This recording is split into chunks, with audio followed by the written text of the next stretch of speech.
Today on Sahasradipika Changemakers, we welcome Hello South Asians. Hello South Asians is a platform that is seeking to educate the South Asian community about COVID-19 through infographics and social media shareables in over 20 languages. They are truly fighting the spread of misinformation and educating communities everywhere. Okay. Hi, so welcome to the first installment of the Sahasradipika Changemakers interview series. This series is meant to highlight leaders who are creating a brighter future for all. And especially now during the COVID-19 pandemic, when people are facing all new levels of hardship and it's so easy to lose motivation, this platform is being used to show that we can still make a difference. At Sahasradipika, our core values are to educate and empower, so we are so excited to have this conversation with you, to continue learning, and also to show that education can happen anywhere and in many forms.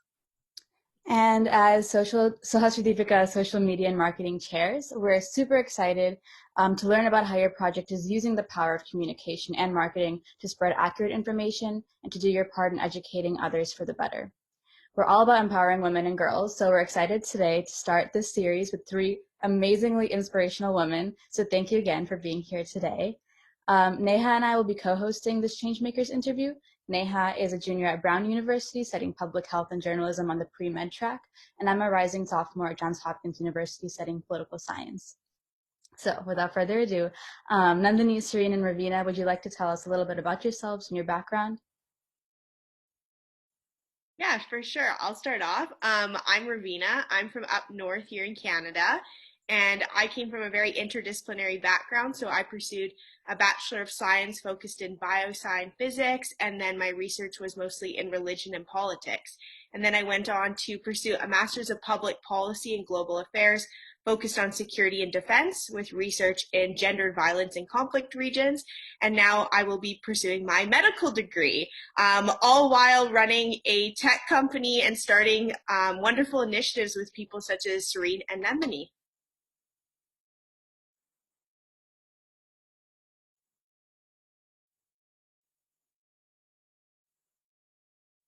Serene?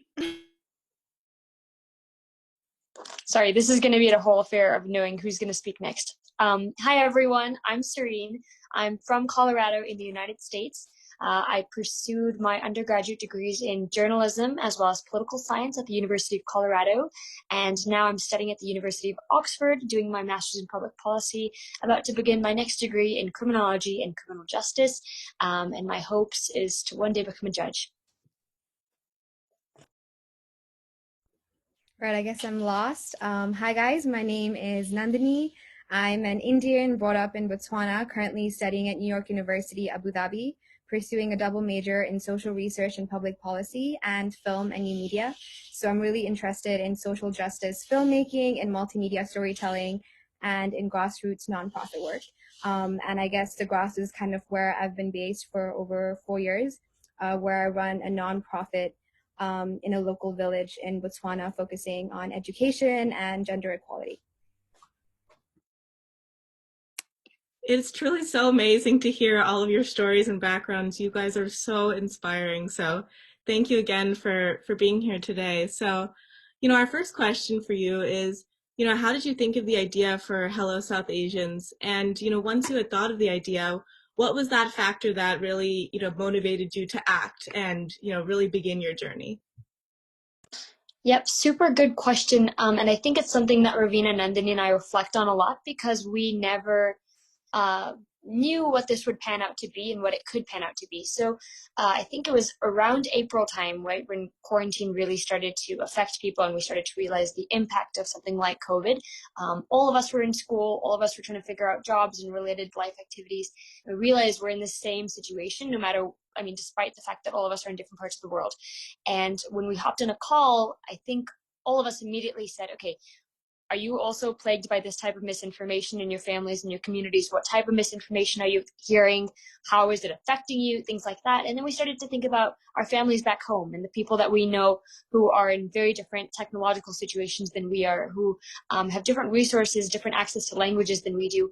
And we started to think about where's the gap right now? What do they not have that I do have? And how can we kind of leverage our own privilege and our own opportunities and our own access to things right now in a way that will actually be sustainable and helpful throughout the remainder of this pandemic. And so the real fundamental ground purpose of Hello South Asians when it started is to first combat misinformation that has plagued, globally. Anyone in the world can be fed misinformation and take it, and then those effects are amplified in so many different ways in so many different contexts. But then also to kind of help leverage the gap that already exists between the information that is available and then the lack of information that is distributed. So we wanted to kind of put in an ambassador program that will help distribute that, as well as a translator program of if this language if the language that you speak, the language that you know how to read is not available to you anywhere nearby, how do we kind of get that information to you in the most accessible, affordable means? So that's kind of the two different issues that Hello South Asians has tried to grapple with since we started. Wow, that was like a really powerful message that you guys are trying to I guess embody and through Hello South Asians. And I guess like you're saying, misinformation is fueled by communication, but so is the spread of accurate information. So with your project, what have you learned about the power of communication, and what's the most effective tool for relaying information regardless of your nationality, like you're saying, across borders, making sure that people in different areas of the world are able to still have access to accurate information? So is the power of communication most strong through social media, for example, or what outlet do you think is the most powerful tool for relaying such information?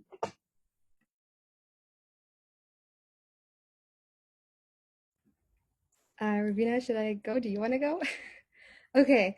When I think about communication, and the whole landscape of information and misinformation, I'm reminded of a Harvard expert called Claire Wardle's words, and she basically says that the most effective way to combat misinformation is to swamp the landscape with accurate information that is simple to digest, engaging, and easy to share on digital devices. And that's exactly what we're trying to do with Hello South Asians.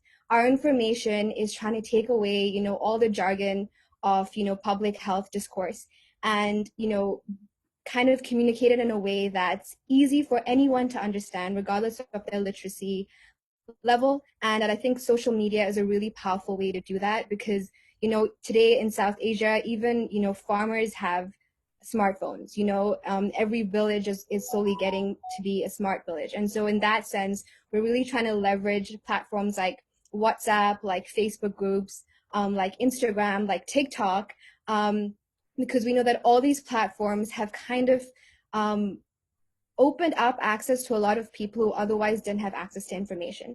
So while you and I can have access to a WHO public page, how do we give that same kind of information to a small community in India or Nepal or Bangladesh through a WhatsApp shareable? So I guess that's kind of how we've tried to conceive our program, and we've tried to think about how do we leverage social media as a way of disseminating vital public health information. And I think Ravina can add on to how exactly we've been capitalizing on social media to do so.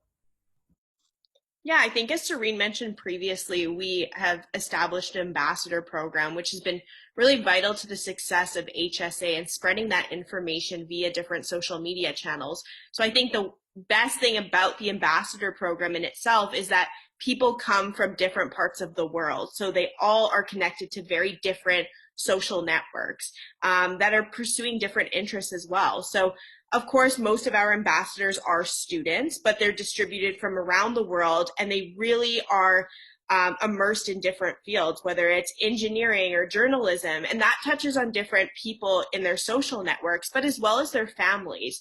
I think depending on where you grow up, you're also exposed to information in a different way. You take in information in a different way. So I think that's special in that each ambassador can represent their geographical region and also understand how their community takes in their information best. So whether that is an on-ground campaign or utilizing platforms such as WhatsApp, and specifically within WhatsApp, joining certain groups that they know are quite active in their community. So I think that's been a unique way and a unique approach that we've been taking. And I think Nandini can touch on this a little bit better, but we've also been collaborating with local organizations in different regions around the world that are working towards multiple initiatives that are helping combat the consequences of COVID-19. So it's really not just about HSA, but it's about collaboration. And I think that's been really pertinent to what we're doing is how do we collaborate and reach across the aisle to different organizations and make sure that accurate information is being distributed. So yeah, I think I'll let Nandini touch on the organizations a little bit.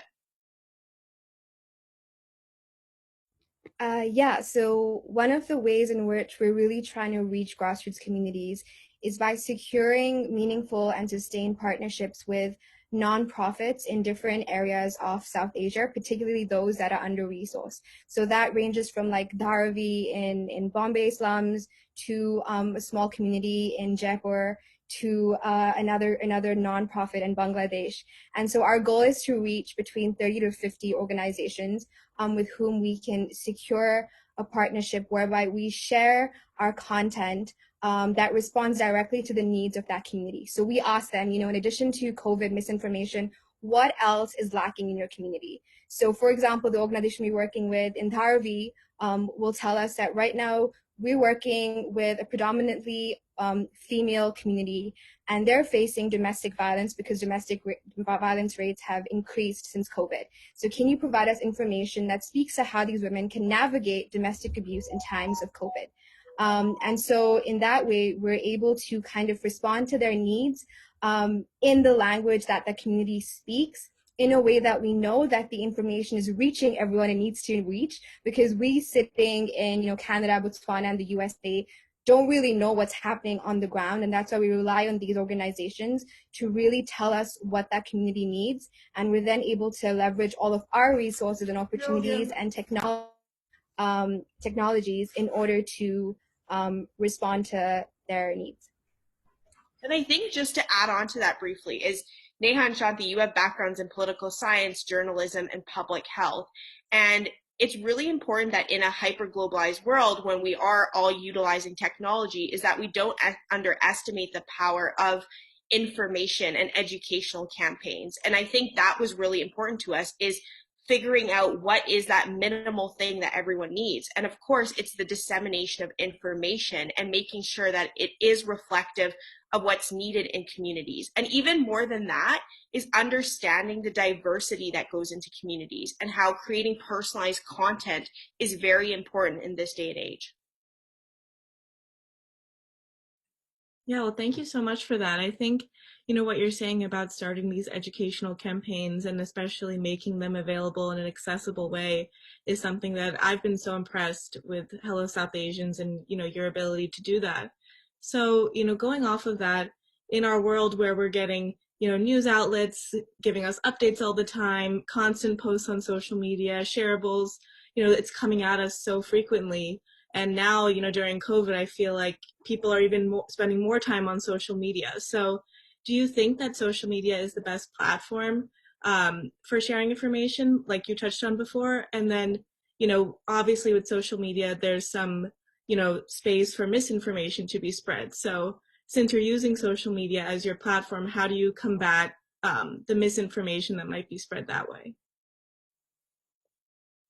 Super good question. I think for us, when we were really deciding what is kind of the best medium through which we can really disseminate information, we thought social media initially, and it's definitely not the only means through which we disseminate our information, but it is one of the primary means. And I think that is because in some weird way, through social media, everyone who receives content becomes an ambassador, an unofficial ambassador of that content, right? So that's exactly how misinformation gets viral. It's because we have many different ambassadors on the other end of someone putting out some content, and that content being now distributed to 10 different networks, to 25 different networks, to 200 different networks. So especially with us realizing the impact that just a simple share might have, a simple like might have, a simple comment might have on an algorithm on something like a social media platform that might get bigger and bigger, we knew that in order to combat misinformation, we have to replace the misinformation with accurate information, right? So if you see two things juxtaposed of, X, Y, and Z is the situation that we're dealing with, completely false. And then you also see something from HSA of this is verified, accurate information of blah, blah, blah, right? So now an individual has a choice. Now they're not just fed information. Now they have to say, okay, which source is reliable? Which one am I going to unfollow? Which one am I going to follow? And which one am I going to share to my grandparents? Which one actually is going to be what I take further? So in some weird way, we wanted to make that an unofficial ambassador type situation with social media. But then in addition to that, we realized social media is not necessarily the best platform for everyone. I know many of my older relatives in the family will never use anything but WhatsApp. Maybe they will not even use WhatsApp, right? So maybe they just prefer print media, which is really what we use for, which is really why we wanted to hone in on our ambassador program of how can we leverage the creativity of these global ambassadors who know their communities better than Ravina, Nandini, and I will ever know their communities. Do they really prefer to have print media? Do they prefer to have it in a voice message? Do they prefer to have information in a fun video podcast? Like, who knows? And so our ambassadors have just gotten really, really creative with the ways in which they're sharing information with their communities in the language that they can understand, like Nandini and Ravina touched on, and in a way that is accessible and understandable to them that they can actually apply in their daily lives. So social media primarily, but we also have the formal ambassador program where in which they can kind of leverage their creativity to make a further impact. And I think it's important to note that I read this in a New York Times article, but that when we're looking at the South Asian community, of course, we're also looking at India, right? And India has some of the most social media users with over 300 million users on Facebook, 200 million on WhatsApp, and 250 million on YouTube. And prior to TikTok being banned in India, it had over 88 million users. And so I think it's even Indian messaging applications such as ShareChat, which claims to have over 40 million users, that allows them to communicate in 14 Indian languages. So I think those patterns and those types of notices are important, that when we are recognizing that social media is a very powerful tool. And I think even with epidemics or pandemics like the one we're in right now, is that citizen education is the first and most crucial step for a solution. And I think with misinformation, especially with all of our backgrounds, that it's not just a technological or scientific problem with a very quick fix, but rather it has to be treated as a new type of public health crisis in its social and human complexity. And I mean, I think we can even look back to the 19th and early 20th centuries, which had very similar characteristics when it came to infectious diseases and how we were responding. So I really think we have to take it seriously of how social media can impact the way in which our behavior drives us to, for example, not wear masks or wear masks, and the decision making that goes into that. But without widespread knowledge of hand washing with soap, that can prevent infections, and starting there, we really aren't getting anywhere. And no number of tweaks to Facebook algorithms or the size of fact-checking teams can really impact citizens who critically examine the information that's being circulated. Yeah, thank you so much for that. And I think a really important message you're getting at is that social media is an extremely powerful tool, but like you were saying, it's not the only tool. Rather, I guess the emphasis has to be placed on education in general and how you can cater that education to specific communities and demographics and their actual individual needs. And with that, this is going to veer a little bit away from just COVID-19, but the concept of misinformation and however it's spread, whether it's WhatsApp group chats, other messaging platforms, TikToks, Instagram, Facebook, etc., is also very highly pertinent to the Black Lives Matter movement and the concept of racial injustice and the role of South Asians in that. So do you think that the same mechanisms that fuel the misinformation of COVID-19 are also behind the implicit biases and racism within the South Asian community that is also spread? Do you think they're basically spread by the same forces through media or through WhatsApp groups, either subconsciously or overtly? I think we all would want to say something about this, just given our different backgrounds and perspectives. But what comes to my mind is that when we think of any form of misinformation, it's not just a set of words or a set of incorrect facts, right? It's loaded with geographical history, with cultural history, with your implicit biases, with the environment you've been brought up with when at home, right? So I think there are a lot of factors that result in what we choose to say, what we choose to believe in, and what we choose to advocate for. And I think there definitely are distinct topics, just because I guess in terms of COVID, we're talking about a public health pandemic, and we have a set of facts, of rights, of wrongs, of mythbusters and alike, whereas Black Lives Matter movement, or for that matter, any kind of racial justice issue, is extremely complicated. It entails a lot of nuance and a lot of perspective. And so what I would say, though, is that regardless of that, the kind of information that we're all fed in relation to race, class, and culture in the South Asian subcontinent is very much similar to many of the reasons why misinformation is spreading in relation to COVID, in that we've over time internalized a set of beliefs that are directly related to our religion, directly related to our culture, and we go on to just further become echo chambers of something that we think is right without listening to what people around us are saying. And so in fact, one of the ways in which Hello South Asians has chosen to show us solidarity for the Black Lives Matter movement is that even though we're focusing on COVID, we thought this would be a really fitting opportunity for us to also think about how can we use language, accessibility, and engaging content similar to what we're doing with COVID information to speak about the Black Lives Matter movement in the context of South Asia. So, what does our colonial history say about this? How are colorism and racism correlated? How did the model minority myth come to be, and how do we actively act on it every single day? So in that way, we're putting out infographics about Black Lives Matter movement for South Asians, translated into South Asian languages, so that not just you, me, or I, who've gotten degrees in Western liberal institutions, can talk about this issue, but we can also start to have this conversation with our grandparents and our parents. But I'll let Serene and Ravina add on to that. Yeah, no, just a quick thing, Nandini. I think Nandini really hit exactly what I was going to say too. I just wanted to add on, the reason why I think some people ask why Hello South Asians, why would you name yourself that? Part of what Nandini, Ravina, and I realized, especially when we were initially starting and creating the base of HSA, was that our community often struggles with uncomfortable topics.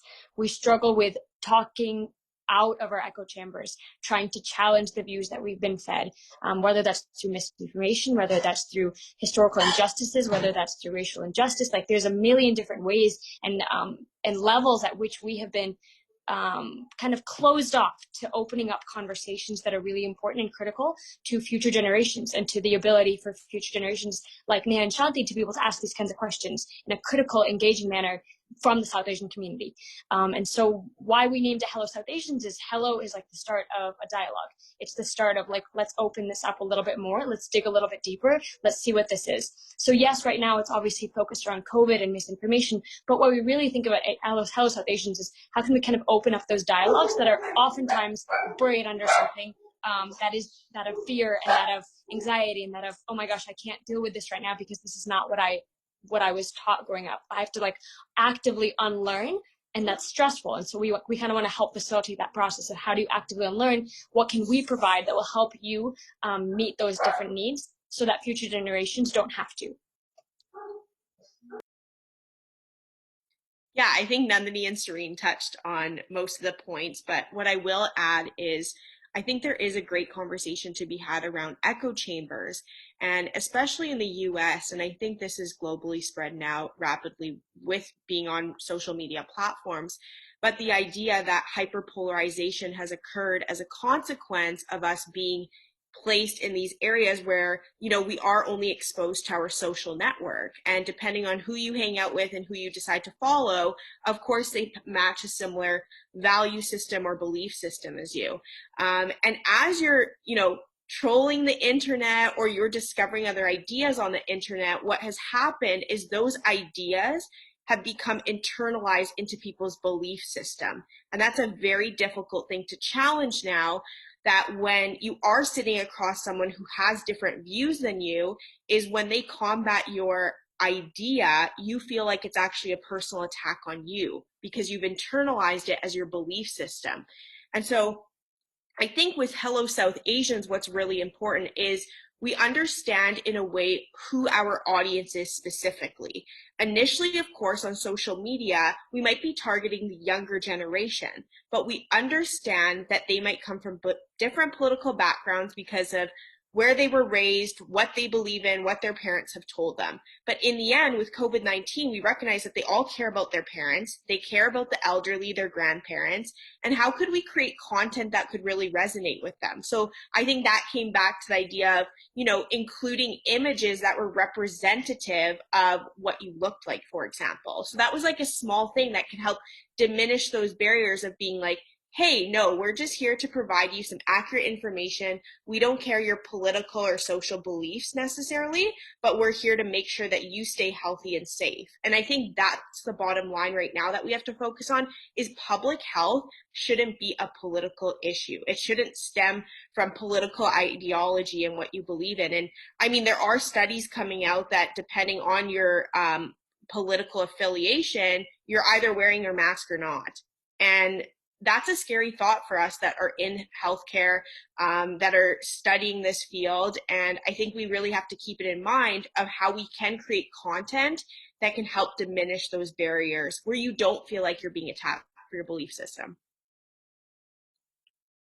Yeah, thank you. I think in talking about, creating content to, cross barriers and the content that you did for Black Lives Matter and that Nandini had touched on earlier with different organizations, I would love to hear more about, the different issues that you maybe hope to tackle in the future or any feedback that you've received from these organizations or from others on, the other issues that you've covered via your platform from Hello South Asians. I'll just quickly start on that. We sometimes will have HSA lives. Everyone's welcome to join on those lives. One of our apprentices is actually going to do a live this week. So it's going to be super exciting, but we'll just hop on lives just to see where people are at, what are the most important critical topics people are dealing with in their own communities. And obviously Nandini kind of runs our ambassador program. So she's always constantly getting feedback of what are we missing? What are we not understanding right now? And I think Ravina touched on this earlier too of, the effects of COVID get amplified. It's not just misinformation. Okay, it stops at that, in your head.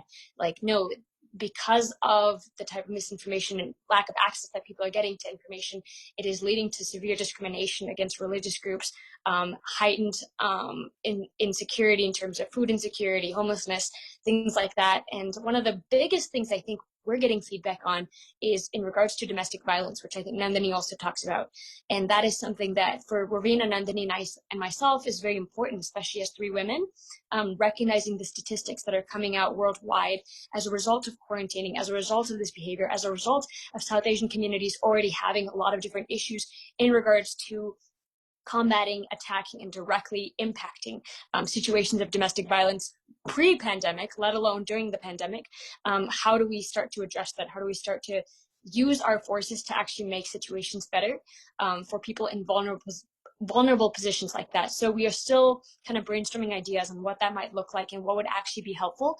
But we are always open and ready to hear advice, tips from people. We are partnered with a few organizations that work with women specifically and vulnerable individuals who are in situations like domestic violence or domestic abuse, including trafficking right now, which is getting at a much higher level than it was pre-pandemic because of the types of vulnerable insecurities people are facing. So that's something that I think is at the forefront of our minds. How can we kind of make sure that we are using our forces and our resources to make those kinds of situations better for other vulnerable communities within the South Asian diaspora? Okay, so Yeah. thank you so much for. Oh no, Nandini, go. I'll be super quick. Just in addition to that, I think one thing that has really come up is that when we're talking about information, it really helps when people are given, like direct like action points, like, like if you're facing domestic abuse, you can do this, and one thing that we're also trying to work on is try to give people databases where they can like know which number to call in their locality. What are the main nonprofits that are running women's shelters? What are the kinds of schools that are open right now? So if a child can't go to the government school that they used to go to, like what facilities do they have now to continue their education?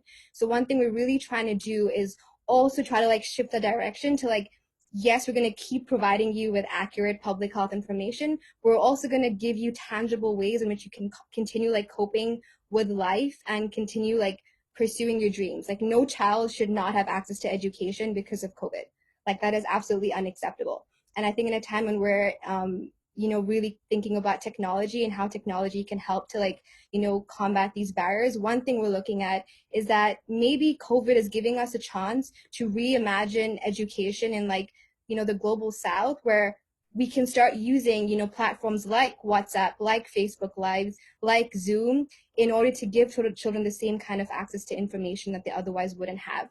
So we're really having these conversations with nonprofits and seeing what part can we play in encouraging communities which don't have this information to know who to go to and how to proceed forward. Yeah, no, that's a great point.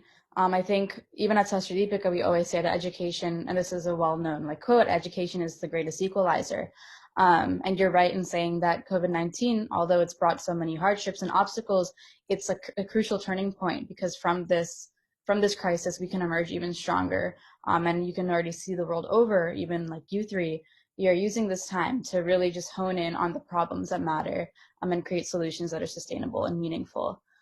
So I guess on a more personal note, what piece of advice would you give to youth activists anywhere? And in turn, what's the best piece of advice you've personally ever gotten from a teacher, from a family member, a friend, anyone? One quick question on that, Shanti. The best piece of advice, like just in life, in terms of Yeah, like just it might be a loaded question, but just all time favorite piece of advice you've ever gotten that really left you thinking and made an impact and shaped your path. Oh, I love it. Okay, I have to think. Ravina, Nandini, one of you guys go. Okay, maybe I'll start. That's a tough question, of course. I think a lot of people have shaped the way in which my perspective and outlook is nowadays. But I think I don't like taking advice, number one. I think you should take everyone's advice with a grain of salt and really challenge it when you do receive it. But if I had to give something out there, it would be that if you want to start an idea, start an initiative, if you see a problem in your community, my biggest thing is just get started. I think that's very important. I often get on phone calls where people are like, oh, I have this idea, but I feel like I need to wait a little bit. I'm not quite sure. And I'm just look at them. I say, just get started. Of course, there's thoughtful planning that can go into the execution of how that would look like, but just get started on those smaller things and it will slowly build up. I think that's really important for young people, is not to be afraid and just dive in.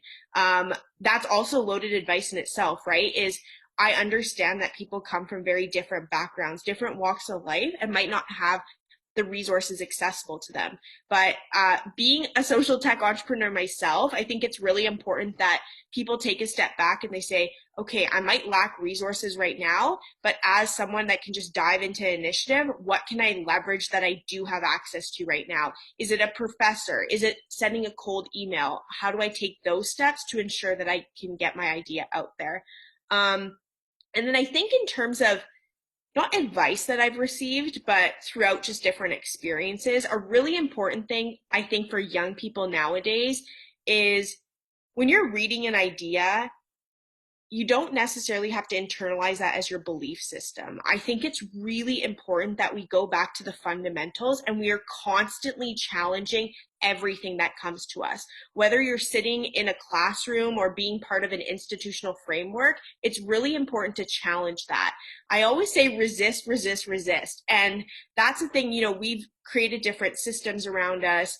that are sometimes broken, sometimes work for certain individuals, but it's really important that we're reflective of where we come from and how we're looking at that. And it doesn't mean being a follower, right? It doesn't mean necessarily having the same beliefs and ideas as the friends that you might have around you, but really challenging those. And that would be my biggest piece of advice, I guess you could say.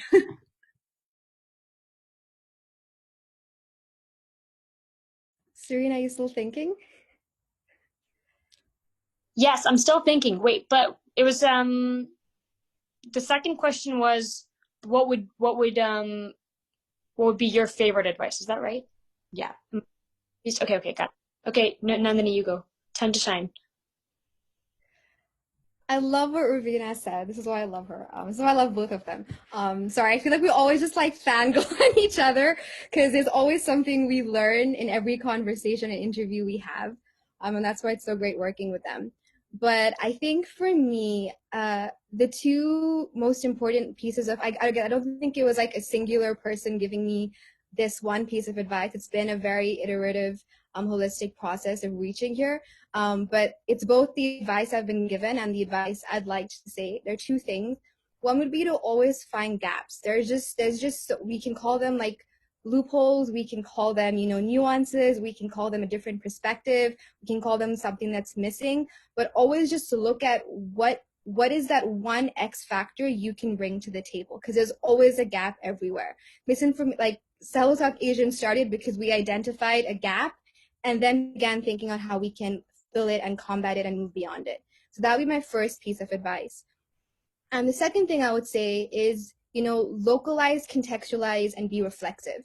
There's so much going on globally, and as we get, more interconnected and, become what we call global citizens, we sometimes think we have to take on every big global issue and speak to it as though, we're part of this like macrocosm. Take whatever you're learning, like even like the BLM movement.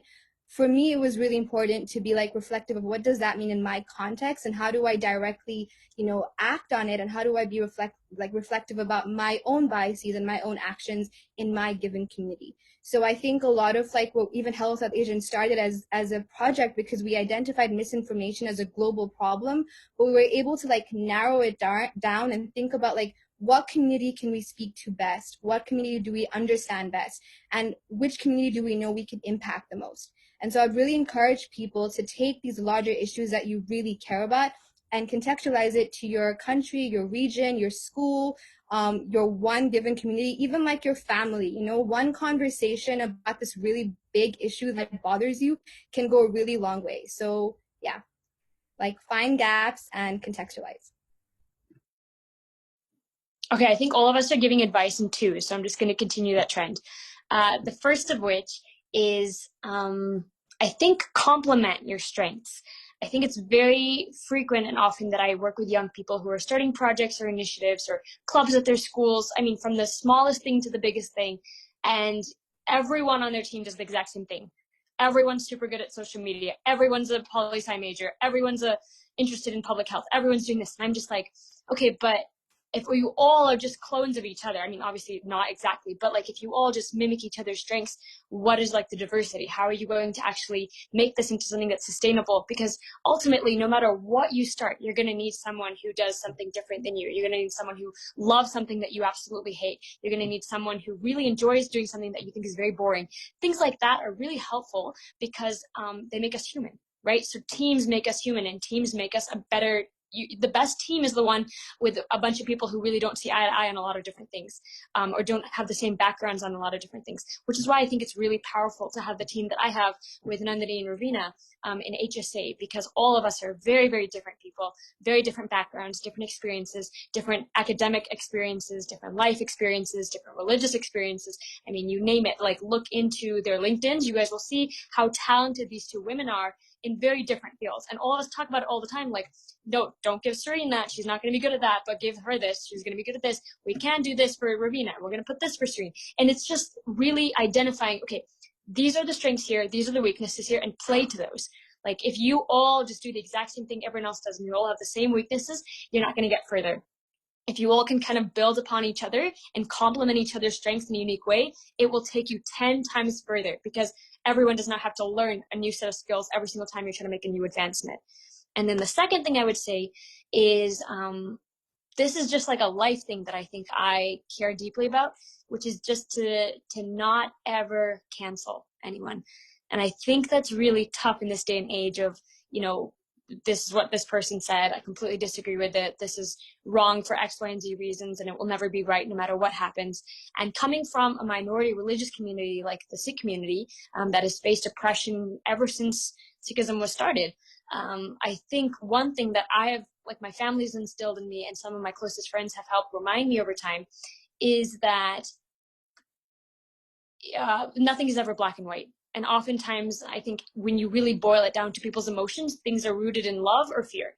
And oftentimes when it comes to fear, if you're just able to kind of understand it's a human emotion, and it can be broken down into a lot of different complexities and background experiences and ignorances and biases and worries and anxieties, things like that, it makes someone a lot more human, and it makes someone a lot more approachable, and it makes their idea a lot less personal. It makes it a lot more of, let's attack the idea, see where that's rooted. Because I think when you meet someone at that level of, hey, I still see you, totally hear you, I'm just trying to meet you where you're at, like the Hello South Asians concept, right? It will make them actually more prone to change their idea if they do start to get to that point in their life, versus just saying, nope, you're out, blah, blah, blah. And then it leads to the polarization, which I think Ravina hit on earlier too. So that's just a personal thing that I believe really strongly, that we can't really change the world if we all are constantly standing our ground and not trying to find common ground. You have to find both. And it's important to always stand your ground, but it's okay to find common ground even when it's really tough. I think to just wrap all of that together is something important that I know Nandini, Serene, and I go into different initiatives when we're building things and when we're challenging ideas or taking a moment to reflect, challenge, and act on that, is we go into everything with humility. And that means being open minded. So coming to the table with an open mind and ready to listen.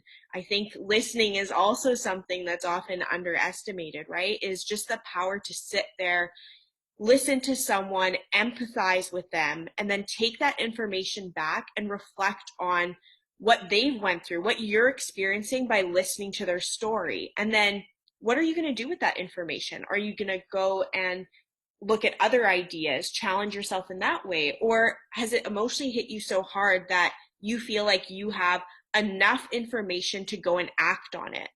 And depending on which pathway you decide to take, as long as you have that idea and that intentionality with humility, that's what's really important, and being open-minded. And I think that's sort of what binds us all together, all three of us, is we have a funny story of how we all met. We've actually only spent less than 10 days with one another over the past, I guess, 2.5, 3 years now. But that was something that when we did meet each other, we were open-minded of where we came from, of our ideologies, of our belief systems. And I think one really important thing was humility and doing something for helping people around the world, doing something in a cheesy way, but to make the world 1% better than how we came into it. So I think that's really important too, is humility and taking everything with an open-minded, interdisciplinary approach. Thank you so much for that advice. I know I personally am going to take a lot of that with me, and I'm sure everyone watching this interview will as well. And, you know, just to wrap up, one thing that I absolutely loved that I think Nandini said this, was that you guys fangirl each other. And then I think Serene mentioned, you know, how you guys, you know, work as a team and your chemistry. And, you know, at Sahasra Deepika, we're all about empowering girls. So I guess we'd just love to hear about how, you know, you all have taken this whole motto of women supporting women to heart, and how that's led to your success at Hello South Asians. Okay, yeah, I'm like their number one hype girl. My nickname actually for probably the past 10 years has been hype girl around my community, because I just get so excited when people go after their dreams or they're willing to create an impact.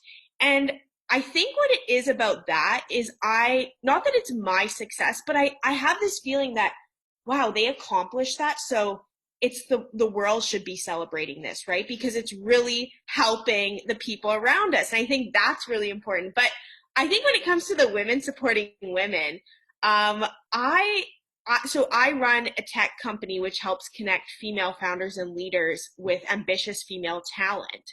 And seeing women connected in that way and the relationship building that happens when you can see another South Asian woman succeeding, for example, that's really special. And maybe taking an unconventional, non-traditional route to their career that isn't being a lawyer, a doctor, an accountant, or an engineer is also something special. And so I think when I met Nandini and Serene, to be quite frank, growing up, I only thought that medicine was the only career out there. And when Serene said, I want to be a judge and Nandini a documentarian, I was like, whoa, this is so cool, right? South Asian women pursuing different paths. And I don't know, I just get so excited. Whenever they're doing something, I'm just so hype. And I think that's the best thing is it's about collaboration, not being competitive with one another or anything, but it's lending a hand and helping each other out. I love that. And I just want to echo that last thing that Ravina said too.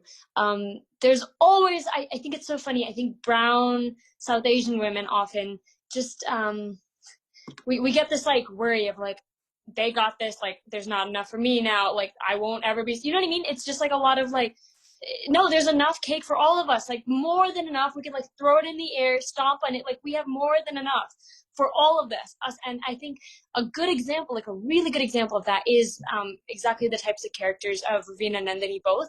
And like it's the most supportive team I've ever been a part of, and I love it so much because I think a lot of South Asian women are like, no, like I got to stay out of the South Asian spaces, blah blah blah. Even on TikTok, you see people saying like South Asians are too cliquey, it's not a good place, blah blah blah, too much this.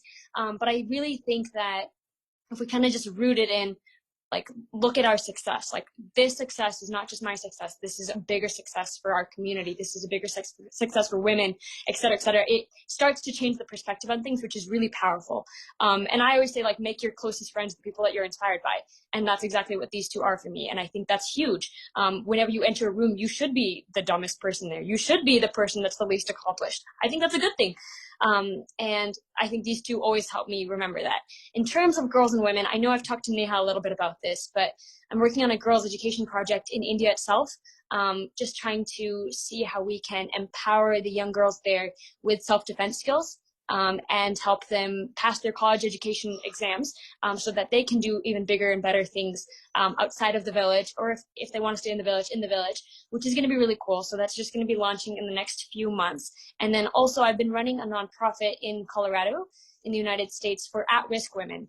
So these are women traditionally defined like by state statute as survivors of domestic violence, of human trafficking, of suicide attempts, things like that, and seeing how we can remind them of the incredible worth and power that just comes from being a woman and comes from one's femininity and what comes from one's ability to see the world in that unique perspective and use their experiences to better themselves and grow through the pain that they've gone through. So it's been empowering for me, and I think I get 900 times more than any person in the project from it through being impacted by the stories.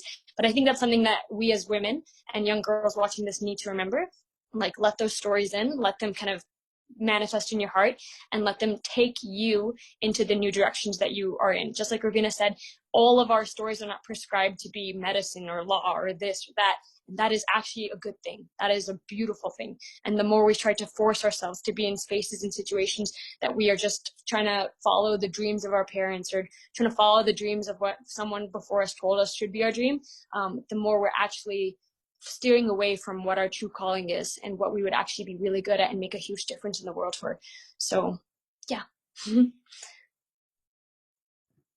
Okay, I'll quickly wrap up on that because I think they covered a lot of beautiful stuff. I'm reminded of this Bantu philosophy in Africa that's called Ubuntu, which means I am who I am because of who we are. And I really reflect on this when I think about, womanhood and how we're, as we continue to thrive in this like individualistic capitalist world, I think it's really important for us to like look like around us, beside us, behind us, ahead of us, and really recognize that we're part of a larger collective community. No matter what, no matter our differences in beliefs and ideology and backgrounds in geography, there is something that unites us all together. Even like the salad I have for lunch, that's the product of a farmer who sowed that seed, of a distributor who took that to the retail shop, of the retailer who packaged it, of my mom who got it, of the fuel she got from the petrol gun. I can keep going on and on and on, just to say that we're part of something so much bigger than us. And the minute we recognize that, every success of those around us becomes our own success. And this becomes even more resonant when we think of, minority communities, and I think women in general, who, no matter how far we go, we're still again and again obstructed by some kind of systemic injustice and discrimination. And I think if we don't have our backs, no one ever will. So I think that's a philosophy that I strongly believe in. As a photographer and filmmaker, all of my stories are around, female empowerment, about women pursuing their dreams. And I think there's a lot of power in representation and the amplifying of, the voices of those. And so I think each of us in our different fields and practices are trying to do the same thing. And I think that's what gives us that common ground as a collective. Wow. Well, thank you all so much. I think just to summarize your last points, at least what I gained from that is something that I've been reading about a lot recently, is that from even the cellular level to the macro level, relationships are driven by both the commitment to wanting to be individual, like you were saying, Nandini, in a capitalistic world, to find your individual sense of belonging and identity, but also to fulfill those connections around you, to fulfill something that's larger than yourself. So you need to have that balance between the two, and just to build a network. And like you were saying, the network becomes a part of you, and you in turn can contribute to that as well. And that's so powerful. And I'm so glad that everyone watching this will be able to learn from you and be inspired by you. And with that, I just want to thank you so much again for your time with me and Neha this morning, afternoon, evening. I'm not exactly sure which time zone you're in, but it's been amazing, and we wish you all the best in all of your future endeavors. So thank you. Thanks for having us. Thank you for wonderful initiative. We're looking forward to supporting you and all of your work and seeing what comes next. Yeah, more power to you guys, honestly. We really look forward to keeping in touch and potentially working with you. Thank you. Yay! Okay, can we do whoever on there, oh gosh, what am I doing? Can someone who's on their